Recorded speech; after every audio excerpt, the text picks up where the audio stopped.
اگر آپ بہت زیادہ سوچتے ہو، کسی بھی ڈیسیشن لینے میں بہت ٹائم لگاتے ہو، بار بار سوچتے ہو، لیکن ایٹ دا سیم ٹائم آپ انٹیلیجنٹ بھی ہو، لیکن کیا آپ کو پتہ ہے یہی آپ کی پرابلم ہے؟ جی ہاں، انٹیلیجنٹ ہیں اور اوور تھنکنگ کر رہے ہیں، تو that's your problem, means you taking for ever to make some decision. مطلب آپ چاہ رہے ہیں کہ ہر چیز کا آپ کو بیسٹ سلوشن ملے، ہر چیز میں آپ 10 دفعہ سوچتے ہیں یار یہ کر لوں تو اس کا یہ رزلٹ ہوگا. یہ ہم نے اپنی زندگی میں ایسے بہت سارے لوگ دیکھے ہیں کہ اسٹارٹ کرنے سے پہلے بہت دفعہ سوچتے ہیں، اور یہی پرابلم ہوتا ہے کہ اوور تھنکنگ جو ہے آپ کو لے ڈوبتی ہے، اور یہی سب سے بڑا بہت پرابلم ہوتا ہے. تو بیسکلی اوور تھنکنگ ہوتی کیا ہے اور اس کا نقصان کیا ہوتا ہے؟ تو سب سے بڑا پرابلم اوور تھنکنگ کا یہ ہوتا ہے کہ اس سے آپ کو بہت ساری اپرچونیٹیز مس ہو جاتی ہیں، بہت ساری اپرچونیٹیز آپ کو نظر آ رہی ہوتی ہیں، لیکن آپ کا کانفیڈنس لیول کم ہوتا ہے اور آپ اس پہ ڈیسیشن نہیں لیتے، اور دوسرے لوگ آگے نکل جاتے ہیں، اور تھوڑے عرصے کے بعد آپ کو بدلتا ہے کاش میں نے بھی یہ ڈیسیشن لے لیا ہوتا. اور یہ ہم سب کے ساتھ ہماری زندگی میں بار بار ہوتا ہے، میرے ساتھ بھی بہت دفعہ ہوا. بٹ اگین اگر آپ اس پہ کام نہیں کرتے تو دیٹس دا پرابلم. تو یہ چیز بڑی امپورٹنٹ ہوتی ہے کہ آپ نے ہر چیز میں اوور تھنکنگ نہیں کرنی. اور بہت سارے لوگوں کو دیکھا ہے میں نے تھرو آؤٹ مائی کریئر، یہاں یو ایس اے میں بھی اور پاکستان میں بھی اور یو اے ای میں بھی، کہ لوگ ڈیسیشن نہیں لے پاتے. وہ ایک ان کے اندر کانفیڈنس نہیں ہوتا، وہ رسک ٹیکنگ نہیں ہوتے، اور وہ پھر آج بھی اگر میں دیکھتا ہوں وہیں کے وہیں ہیں. سو یہ ایسے ہی ہوتا ہے کہ آپ نے ڈیسیشن لینے ہوتے ہیں، رسک لینا ہوتا ہے. آپ ادھر کوئی بھی چیز کا ڈیسیشن لیتے ہیں اس کا یس اینڈ نو ہے. اگر if it works then you go up next, if it goes bad تو وہ فیلئر نہیں ہے، وہ آپ کے لیے لرننگ ہے. تو اگر آپ زندگی میں بار بار ڈیسیشن میکنگ کریں گے تو آپ زیادہ بار بار لرن کریں گے، اور ان لرننگ ایکسپیرینس سے ہی آپ اپنا اگلا ڈیسیشن اچھا بنائیں گے. So that how it works. کہ اگر آپ، اور اس میں اگر سائبر سیکورٹی کی زبان میں سمجھاؤں تو الرٹ فٹیگ جو ہوتی ہے، 2 یا 3 الرٹ کو ملا کے فٹیگ جو کانسیپٹ ہے وہ یہی ہوتا ہے کہ بہت سارے الرٹ کو مشین لرننگ انالائز کرتی ہے. اگر وہ لیجیٹیمیٹ اگر الرٹ ہیں تو confidence level machine level high کرتی ہے اور اس کو لو سے میڈیم پرائرٹی پہ لے کے آتی ہے اور میڈیم سے ہائی پہ. اگر وہ ملٹیپل الرٹ لیجیٹیمیٹ نہیں ہے، مکس اینڈ میچ ہے، تو ان کی پرائرٹی لو بھی ہو جاتی ہے اور انفارمیشن میں بھی چلی جاتی ہے. تو یہ سائبر سیکورٹی کے حساب سے آپ کو سمجھا دیا. اینڈ لائف میں بھی ایسا ہی ہوتا ہے. تو کچھ اگزامپل ایسی ہیں کہ جو میرے پاس بھی ہیں کہ پہلے ویڈیو اٹھا کے اس طرح بنا دینا. I did not have that much confidence کہ اگر میں باہر چلا گیا ویڈیو بنا لی. So but I had to work on it, right. اور ناؤ اٹس این اپرچونیٹی کہ I can go and record anywhere anything. It's sort of my side gig, side hobby. میں کہیں بھی travel کرتا ہوں، so I create content for that. So that's an opportunity itself. Same thing with photography. I do the same thing. So there are many things کہ ان میں opportunities hidden ہوتی ہیں جو کہ آپ اپنے آپ کو چیلنج کرتے ہو.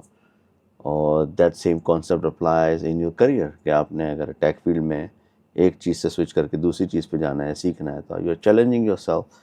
So and then it can lead to a different combination of your skill set، اور وہاں پہ دوسری اپرچونیٹی ہے. تو فیئر آف مسٹیک جو ہے وہ نہیں ہونی چاہیے. آپ نے بس ایکسپیرینس کرنا چاہیے، اور یہ نہیں سوچنا چاہیے کہ اس کے بعد کیا ہوگا یا لوگ کیا کہیں گے. For example solo travel is one of those. لوگ بولتے ہیں بھائی سولو ٹریول کیسے کرتے ہو. I do sometimes solo travels, but the thing is that when I go to different country, especially in Europe, وہاں پہ واکنگ ٹورز ہوتے ہیں جو کہ 4 گھنٹے 5 گھنٹے ہوتے ہیں. آپ صبح اٹھیں، بریکفاسٹ کریں، واکنگ ٹور لے لیں، then they show you whole city, and by the end of the day you're tired, you come back, right? So that's another way of exploring the world. تو یہ ساری چیزیں ہوتی ہیں. بہت سے میرے اطراف میں میرے جو دوست ہیں یا رشتہ دار ہیں جو بھی ہیں، they are not into that. They always ask me کہ بھائی Adnan how do you do the solo travel? So اس میں آپ کبھی کبھی ہوتا ہے، but that's usually آپ پلان کرتے ہو and then you work on your plan and you find these kind of activities and which will keep you busy. So یہ اس طرح سے بھی چیزیں ہوتی ہیں. اینڈ یو لرن الاٹ جب آپ اس طرح کے ایکسپیرینس کرتے ہو کہیں پہ جانے کے لیے. I can give an example. If I have to go to New York city, weather gets better, ابھی برف پڑ رہی ہے، I will go to city and I will take a tour for 4 hours، a walking tour or something like that. I'll take my camera with me and I'll start recording. So دنیا بہت change ہو گئی ہے. So that's the idea کہ آپ نے over thinking نہیں کرنی, just start with that and go on. If it works fine, if not that's fine, you still have learned something. تو آپ نے کچھ لوز نہیں کیا, آپ نے ڈیفینیٹلی وہاں پہ سیکھا.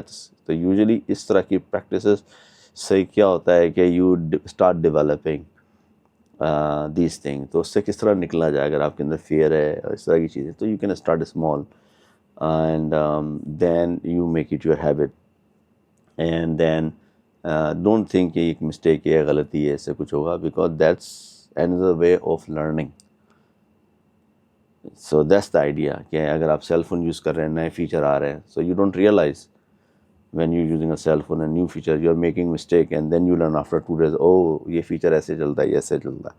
تو لائف میں بھی اسٹارٹ ایسا ہی ہوتا ہے. شروع میں جب آپ کریں گے تو it will be very difficult, but when you start doing it, it's become habit. تو آپ کے پاس more clarity آئے گی, more vision clear ہوگا. اور یہ ایسے کانسیپٹ ہیں, یہ ایسی پریکٹسز ہیں, نو میٹر واٹ, اگر آپ اپنی پروفیشنل لائف میں کرو, پرسنل لائف میں کریں, اپنے فیملی میں کسی کو بتائیں, سبلنگس کو بتاتے ہیں, so those kind of thing really will help you going forward. So اگر آپ اوور تھنکر ہو تو آپ اپنے آپ کو ویک نہ سمجھو. The only thing is that you have to take some decision and action کہ آپ کو اس طرح کام آنا ہے. As I said, start small, you don't have to make big changes and make a habit of doing that. جو چیز آپ نے پہلے نہیں کی اس پہ آپ ورک کرو, and then you can see the huge improvement. And let me know in the comment what action you are going to take, کون سی چیز آپ کو پریشان کر رہی ہے, and then maybe I can find some more engaging topic. Let me in the comment. I have so many stories to share, and I'll see you in my next video. Thank you so much and bye.